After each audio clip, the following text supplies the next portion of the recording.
बिस्मिल्लाहिर्रहमानिर्रहीम। अस्सलामु अलैकुम वरहमतुल्लाहि वबरकातुहू। स्टूडेंट्स, आज हम chapter number 4 lecture number 2 discuss करेंगे। चैप्टर नंबर 4 के लेक्चर नंबर 1 में हमने डिस्कस किया था व्हाट इज़ फोर्स। फोर्स क्या है? फोर्स इज़ अ पुश और पुल। किसी भी ऑब्जेक्ट को पुश करने के लिए और पुल करने के लिए जो एजेंट, जो चीज़, जो ऑब्जेक्ट की ज़रूरत है वो क्या है भाई? फोर्स है। फोर्स क्या है? फोर्स एक एजेंट है जो किसी भी ऑब्जेक्ट को रेस्ट पोजीशन से मोशन में लेकर आता है और मोशन से रेस्ट पोजीशन पर लेकर आता है। ये आप एक जिफ इमेज देखेंगे जो जिसमें आप देख सकते हैं कि इसने जो है वो स्प्रिंग के ज़रिए फोर्स लगाई। फोर्स अपोजिट डायरेक्शन में थी जिसकी वजह से जो है इसको अपना ही नुकसान करना पड़ा। अगर ये अपोजिट राइट डायरेक्शन में फोर्स लगाता तो इसको उस फोर्स का फ़ायदा होता। जी, to get the wagon to accelerate you have to apply a force. अगर आपको ये जो बॉक्स है, ये जो गाड़ी है, इसको जो है वो आगे की तरफ धकेलना है तो आपको क्या करना पड़ेगा? इसमें फ़ोर्स अप्लाई करनी पड़ेगी। जितनी ज़्यादा फोर्स से, जितनी ज़्यादा ताकत से आप जो है वो इस वैगन को पुल करेंगे उतनी ही तेज़ी से ये आगे जाएगा। If the mass of the wagon increases, a greater pull is necessary to accelerate it. अगर मैं इसमें और ऑब्जेक्ट्स को इंक्लूड कर दूं तो फिर क्या होगा भाई? इसका वेट ज़्यादा हो जाएगा, इसका मास ज़्यादा हो जाएगा, इसका वेट ज़्यादा हो जाएगा तो फोर्स भी ज़्यादा लगानी पड़ेगी। मिसाल के तौर पर न्यूटन सेकंड लॉ हमें यही चीज़ बताता है। The acceleration of an object depends on the mass of the object and the amount of applied force. जो किसी भी ऑब्जेक्ट की एक्सीलरेशन है वो डिपेंड करती है उसके मास पर और उसमें कितनी फ़ोर्स अप्लाई की जा रही है। यहाँ पे आपके पास दो एग्जांपल्स आपको नज़र आ रही होंगी कि अगर आपके पास एक गाड़ी है और गाड़ी में 10 बंदे बैठे हुए हैं और एक बंदा उसमें जो है वो गाड़ी को धक्का लगा रहा है तो गाड़ी बमुश्किल बहुत स्लोली आगे बढ़ेगी। लेकिन 10 बंदे उतर जाएं और एक बंदा जो है उसमें बैठा हुआ हो और वो 10 बंदे अपनी फ़ोर्स लगाएं तो क्या हो जाएगा भाई? उस उसकी एक्सीलरेशन बढ़ जाएगी क्योंकि इसमें फ़ोर्स ज़्यादा अप्लाई हो गई। तो Newton second law of motion में हम दो चीज़ को सीखते हैं कि अगर ऑब्जेक्ट की एक्सीलरेशन डिक्रीज़ हो रही है तो इसका मतलब मास इंक्रीज़ हो रहा है। गाड़ी के अंदर ज़्यादा लोग बैठेंगे तो गाड़ी की एक्सीलरेशन कम हो जाएगी। या अगर उसकी फ़ोर्स, उसमें जो फ़ोर्स लग रही है, जैसे एक गाड़ी में पहले 2 बंदे बैठे हुए हैं और 50 न्यूटन की फ़ोर्स लग रही है तो उसकी स्पीड होगी 10 मीटर पर सेकंड स्क्वायर या एक्सीलरेशन होगी 10 मीटर पर सेकंड स्क्वायर। लेकिन अगर 10 बंदे बैठ जाएं और 50 न्यूटन की फोर्स से ही गाड़ी को पुल किया जा रहा हो तो वो गाड़ी की जो स्पीड है वो कम हो जाएगी, 2 हो जाएगी, 3 हो जाएगी, 4 हो जाएगी। An object's acceleration increases as the force on its increases. अगर ऑब्जेक्ट की एक्सीलरेशन बढ़ जाएगी तो फोर्स भी, लाजमी सी बात है, अगर आप एक ऑब्जेक्ट को, वैगन को जो है वो ज़्यादा तेज़ी से पुश करेंगे, पुल करेंगे तो उसमें एक्सीलरेशन भी ज़्यादा प्रोड्यूस होगी। न्यूटन सेकंड लॉ हमें ये बताता है कि फ़ोर्स जो है वो दो चीज़ों पर डिपेंड करता है, मास पर डिपेंड करता है और एक्सीलरेशन पर डिपेंड करता है। यहाँ पे आपके पास एग्जांपल है, फोर्स फार्मूला है F, force is equals to mass multiply by acceleration. Force 1 newton की 1 केजी का मास और 1 मीटर पर सेकंड स्क्वायर की एक्सीलरेशन।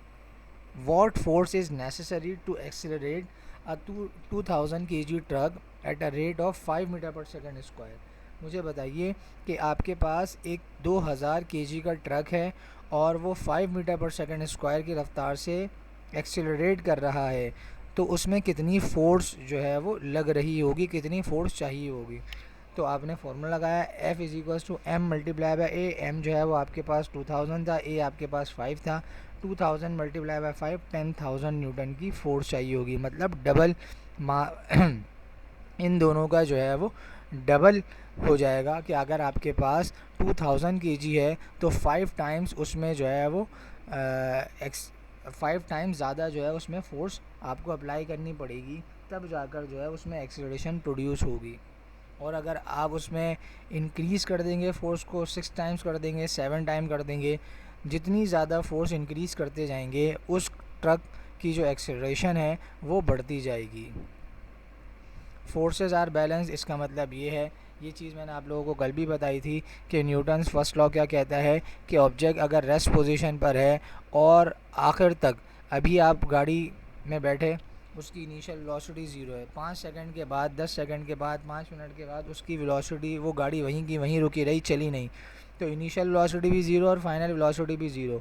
तो 0 माइनस 0 0 डिवाइडेड बाय कोई भी जितना भी टाइम कर लें आंसर 0 ही आएगा। तो ये आपके पास इस सूरत में फोर्सेस बैलेंस हो जाएंगी। आज दूसरा केस आपके पास है ऑब्जेक्ट्स इन मोशन। एक गाड़ी में आप बैठे हैं और उसकी स्पीड जो है 15 मीटर पर सेकंड स्क्वायर थी, 15 मीटर पर सेकंड थी, कुछ देर के बाद भी उसकी स्पीड 15 मीटर पर सेकंड ही रही। तो अब मुझे बताइए कि वो ऑब्जेक्ट जो है वो 15 minus initial velocity, final velocity minus initial velocity, 15 minus 15 0, 0 divided by जितना भी टाइम कर लें तो आंसर 0 ही आएगा। तो इस सूरत में भी फोर्सेस बैलेंस्ड हो जाएंगी। ऑब्जेक्ट रेस्ट पोजीशन पर रहे और रेस्ट पर ही रहे आखिर तक, तब भी फोर्सेस बैलेंस्ड होगी। ऑब्जेक्ट मोशन में हो, यूनिफॉर्म मोशन में हो, same speed in same direction, तो उसकी भी फोर्सेस क्या हो जाएंगी, बैलेंस्ड हो जाएंगी। Newton second law of motion की जो है एक छोटी सी एनिमेशन है, और ये जो सारी चीज़ें मैंने आपको बताई इसको आप देखेंगे तो आपको और अच्छे से समझ में आ जाएगा। बीच में मैं आपको चीज़ों को एक्सप्लेन भी करते जाऊँगा। It can be written like this. In simple terms, the acceleration is directly proportional to the net force applied and inversely proportional to the mass of the object. जी, ये चीज़ मैंने आपको बताई थी कि अगर आपके पास जितनी फ़ोर्स अप्लाई करेंगे, जितनी फ़ोर्स अप्लाई करके एक ऑब्जेक्ट को पुश और पुल करेंगे, उसकी उतनी ही ज़्यादा एक्सेलरेशन होगी, वो उतनी ही रफ्तार से आगे जाएगा। और अगर मास बढ़ जाए तो एक्सेलरेशन कम हो जाएगी। That's the second law. Or as more people understand it, like this. The net force is the product of mass and acceleration. With this, can you tell me the units of force? That should be easy. Ji, The आप standard ये unit of कह रहे mass. हैं कि अब इसका unit क्या होगा। मास का यूनिट होता है केजी और एक्सेलरेशन का होता है मीटर पर सेकंड स्क्वायर। तो KG into metre per second square force का यूनिट होता है, और KG into metre per second square बराबर होता है न्यूटन के। Is kilograms, and that of acceleration is meters per second squared. So the unit of force is kilograms times meters per second squared. And this is what we call as Newton. 1 Newton is 1 kilogram times meters per second squared. So if the mass of the object is 10 kilograms and the acceleration is 10 meters per second squared, then the 100 force will equal 100 100 metre. newtons. जी बिल्कुल।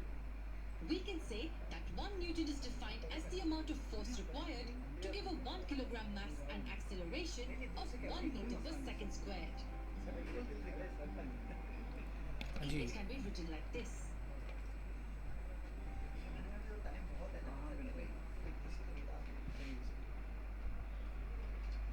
Newton's third law की जो है वो आपके पास एक zip है, GIF image है। इसको, इससे मैं आपको समझाऊंगा कि न्यूटन्स थर्ड लॉ क्या कहता है। अगर आप इसको देखें तो एक आपके पास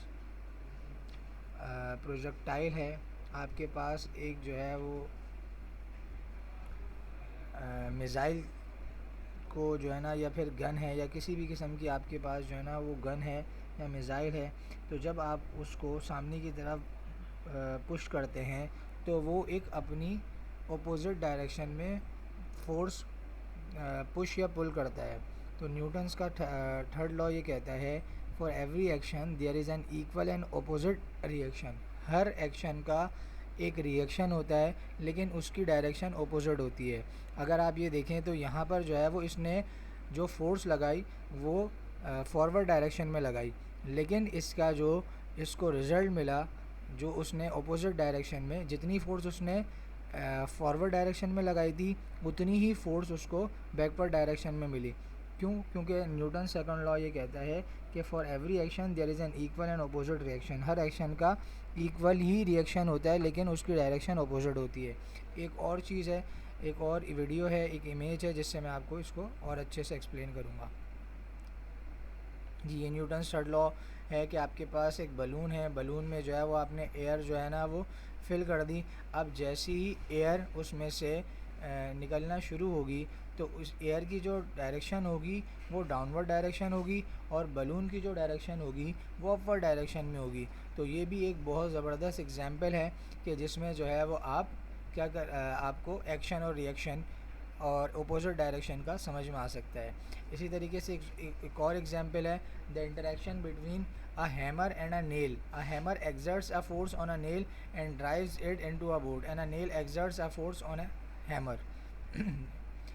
यहाँ पे इन्होंने हथौड़ी और कील की एग्जांपल दी कि अगर कील पर हथौड़ी को मारा जाए तो कील जो है वो अंदर की तरफ जाती है, लेकिन उसके साथ साथ जो कील होती है वो एक अपोजिट डायरेक्शन में फोर्स पुश करती है जो कि हैमर पर लग रहा होता है, और हैमर जब हमारे हैंड में होता है तो फिर वो हमें भी लग रहा होता है।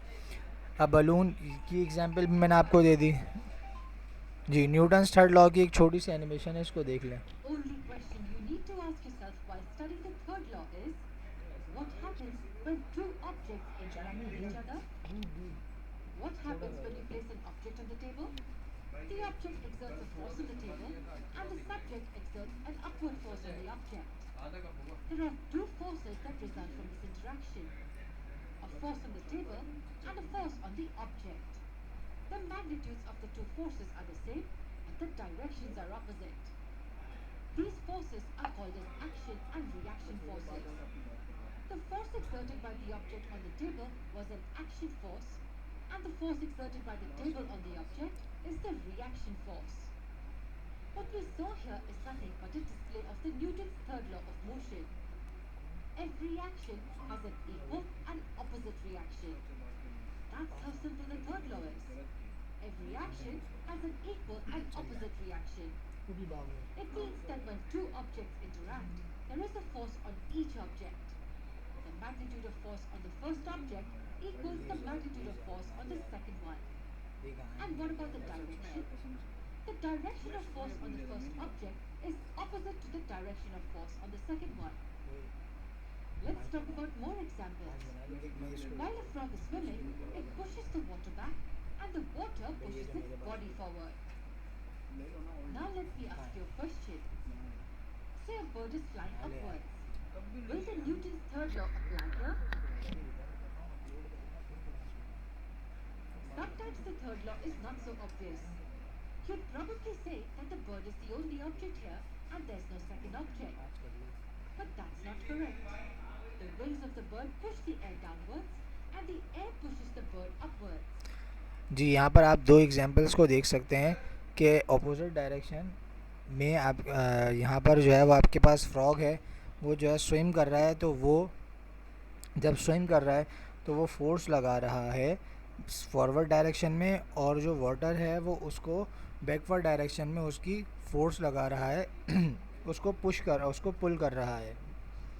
इसी तरीके से यहाँ पर एक बर्ड है, वो ऊपर डायरेक्शन में जो है वो फ्लाई करने की कोशिश कर रही है, और लेकिन उसको जो है वो उसका रिएक्शन क्या है, एयर और ग्रेविटी जो है उसको नीचे की तरफ पुश कर रही है। Action and reaction forces make it possible for birds to fly. We'll take one last example to understand something very interesting about the third law. What happens when a gun is fired? जी, यहाँ पर एक gun की example है, और book में आपको इससे numerical भी है, तो इसको बहुत अच्छे से देखिएगा इस एग्जांपल को कि इसमें रिकॉइल क्या है।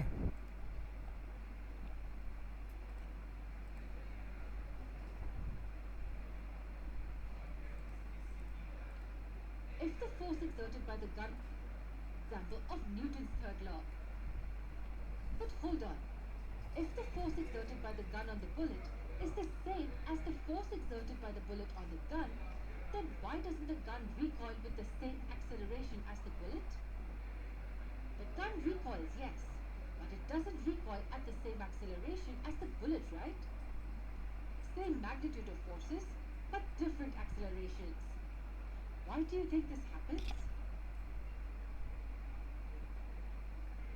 Okay.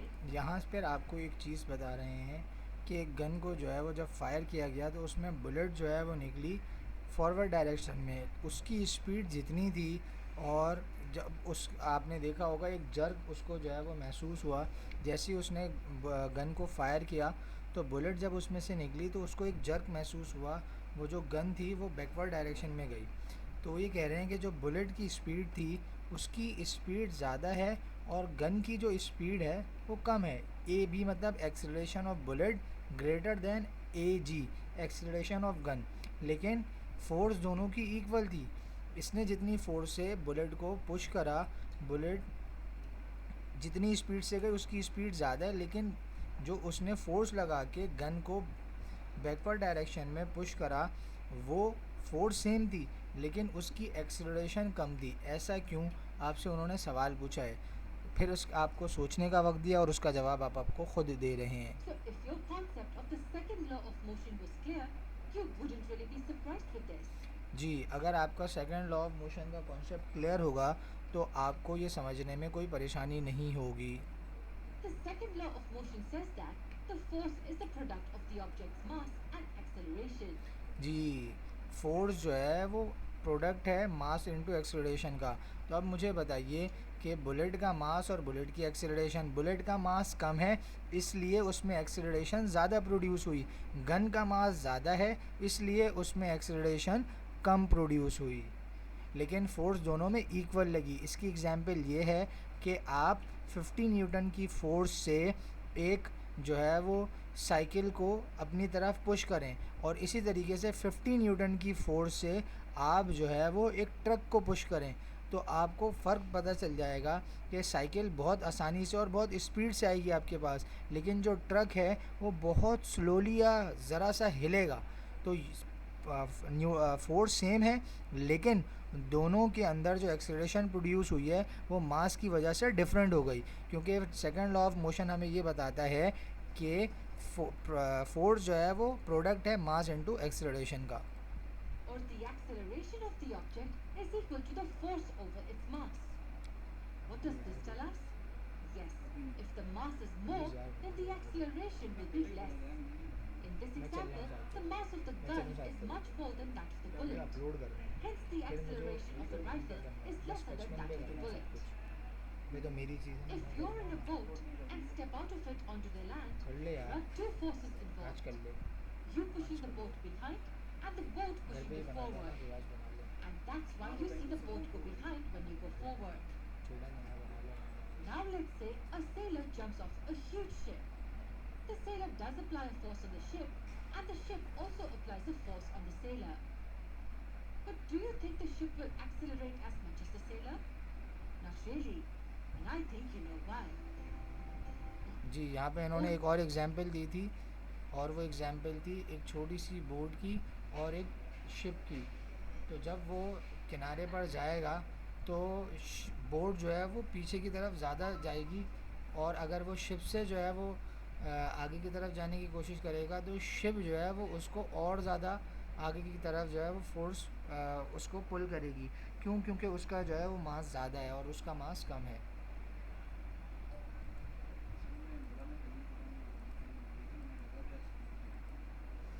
अब आपका बेटा होमवर्क है, होमवर्क ये है कि इस Newton's third law of motion और सेकंड लॉ ऑफ मोशन की स्टेटमेंट लिखनी है विद एग्जांपल। और अगर आपको इसमें कोई भी किसी भी किस्म की कोई जो है वो परेशानी हो, कोई भी चीज़ समझ में नहीं आए, तो फिर वो आप डिस्कशन के सेशन में डिस्कस कर सकते हैं। मेरी आप लोगों से गुजारिश रही है कि बेटा ये सारी चीज़ें हम आपको बहुत समराइज़ करके चीज़ों को बताते हैं, तो कोशिश ये करें कि बुक को रीड करें। और अगर आपको कोई प्रॉब्लम हो तो बुक में बहुत सारी एग्जांपल्स हैं, बहुत सारी चीज़ें हैं, तो उसमें डिटेल हैं बहुत। ये मैं आपको यहाँ पे एक्सप्लेन तो कर देता हूँ, लेकिन आपका बुक पढ़ना ज़रूरी है। बुक पढ़ लेंगे तो आपको और चीज़ें अच्छे से समझ में आ जाएंगी, और अगर फिर भी समझ में ना आए तो फिर आप मुझसे पूछ सकते हैं, फिर मैं आपको वहाँ पे बुक का पेज नंबर और बुक की सारी चीज़ें यहाँ पर अपलोड करके आपको वो चीज़ एक्सप्लेन कर दूँगा। अस्सलाम वालेकुम रहमतुल्लाहि व बरकातुहू।